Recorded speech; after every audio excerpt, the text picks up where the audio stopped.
সন্দ্বীপের ইতিহাস নিয়ে আমি মোহাম্মদ আরিফ সন্দ্বীপে আপনাদের সাথে আছি। আমাদের সন্দ্বীপ পেজ 1954 সালের পূর্ব পর্যন্ত সন্দ্বীপ নোয়াখালী জেলার অন্তর্ভুক্ত থাকলেও পরবর্তীতে একে চট্টগ্রাম জেলার অন্তর্ভুক্ত হয়।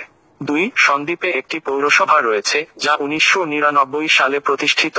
এই দ্বীপে একটি থানা রয়েছে এবং মৌজার সংখ্যা 39টি। এই অঞ্চলটি নির্বাচনী এলাকা চট্টগ্রাম 16 এর অন্তর্ভুক্ত। 2. 762.42 বর্গ-কিমি আয়তনের এই উপজেলায় মোট 15টি ইউনিয়ন আছে। এগুলো হলো Amanullah union, Azimpur union, Bauria union, Gachhua union, Haramia union, Harishpur union, Kalapania union, Magdhara union, Maitbhanga union, Musapur union, Rahmatpur union, Santoshpur union, Sarikait union, Dirghapar union, Urirchar union. উপদ্বীপ আয়তন ও জনসংখ্যা সম্পাদনা। পঞ্চদশ শতাব্দীতে সন্দ্বীপের আয়তন প্রায় 630 বর্গ মাইলের হলে ক্রমাগত নদী ভাঙনের কারণে বর্তমানে এটি মাত্র 80 বর্গ মাইলের একটি ক্ষুদ্র দ্বীপে পরিণত হয়েছে। সন্দ্বীপের দৈর্ঘ্য 25 মাইল 40 কিলোমিটার ও প্রস্থ 3-9 মাইল 5-15 কিলোমিটার 20। এই অঞ্চলে মোট আবাদযোগ্য জমির পরিমাণ 56,530 একর এবং অনাবাদি জমি 22,911 একর। মোট বনাঞ্চল 11,200 একর।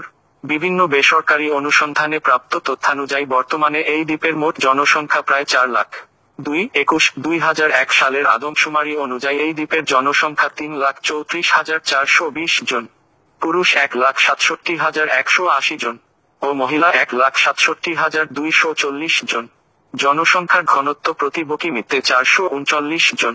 সন্দ্বীপ পৌরসভার আয়তন প্রায় 30.3 বর্গ-কিমি। জনসংখ্যা প্রায় 42,842 জন।